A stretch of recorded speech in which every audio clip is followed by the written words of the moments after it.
juros, preço, lucro, essas coisas estavam se desenvolvendo e elas eram mais evidentes para as pessoas as perguntas. Nós nem mais fazemos essas perguntas hoje. O que que é o preço? É. De onde ele vem? O que que ele significa? Percebe? Então é nesse sentido. Eu costumo até usar o exemplo da gravidade. Eu falo assim, a humanidade levou 200 mil anos para perceber que a gravidade existia. Por quê? Porque ela está em todos os lugares. É. Tem uma força puxando a gente tudo para baixo o tempo inteiro, é uma força razoável, tanto é que para a gente Porque a gente não contrariar ela. flutua e vai pro espaço, né? Por que que eu não dou um impulso aqui, não É. subo e vou direto? Parecia óbvio para as pessoas, cai porque é para baixo. Vou 200 mil anos para alguém falar, não, tem uma força puxando a gente nessa direção. Por que que a gente não percebe? Porque ela está em todos os lugares. Se, sei lá, em cima da água não tivesse gravidade, quando você estivesse em cima da água, você ia perceber aquela força que tinha. Então, o capitalismo tem essas características. Muita coisa que nós naturalizamos hoje, porque está aí, presente o tempo inteiro, a gente tem dificuldade de ver, por tão universal que é.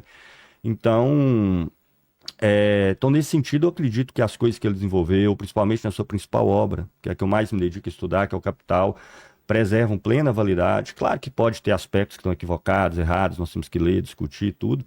Mas o que me motivou a falar de Marx na internet não foi nem apresentar a sua obra. É o mar de calúnias, informações falsas, para usar o termo da moda aí, fake news. O Marx é surgiram em associado torno dele. a quase tudo que é ruim, né? Isso, Sempre de uma exatamente. forma pejorativa quando é colocado. Você é marxista, agora vai falar de Marx. E o Capital, o que é o livro e do que ele trata? Sim.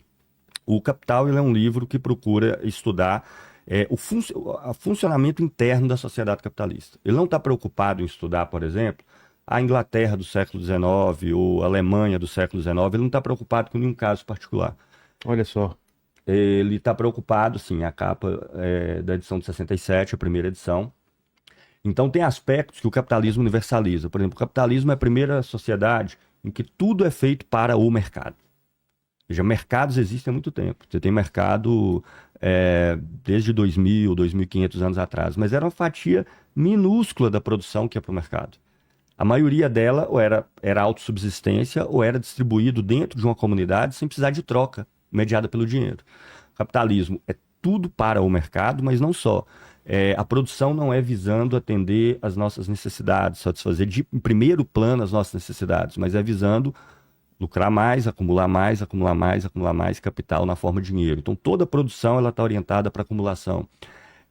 Então ele quer entender essas características gerais do capitalismo no capital, que vai envolver, evidentemente, o setor bancário, setores rentistas, comércio, todos esses aspectos. São aquelas características que estão presentes no capitalismo onde ele estiver, em que época for, em que país for, em que lugar for, né?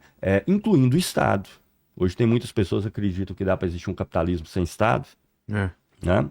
Uma das coisas que Marx vai procurar mostrar no Capital, por exemplo, é como o Estado é necessário no capitalismo. Os papéis que ele cumpre, como o capital privado precisa do Estado, e o Estado, por outro lado, tira também a sua riqueza do capital privado. Então, o capitalismo vai ter um Estado que lhe corresponde. Tudo isso é examinado no Capital.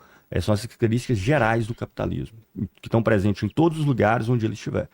E Marx vai se transformar no revolucionário justamente porque ele percebe que essa sociedade ela tem contradições de tal forma insolúveis, ela é tão irracional que não tem como você administrá-la de maneira continuada, consistente, de maneira a ter um desenvolvimento sem crises, de maneira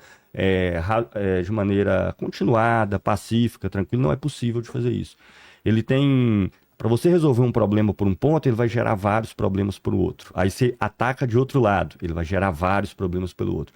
Por isso o capitalismo é sempre crise, crise, crise, de 10 em 10 anos, de 15 em 15 anos, vem crises gigantescas. São crises cíclicas. Crises cíclicas necessárias, com massa de desempregados, com empresas que se tornam cada vez maiores na medida que essas crises aparecem, porque desvalorizam várias outras, as grandes empresas engolem os pequenos, gera monopólios cada vez maiores.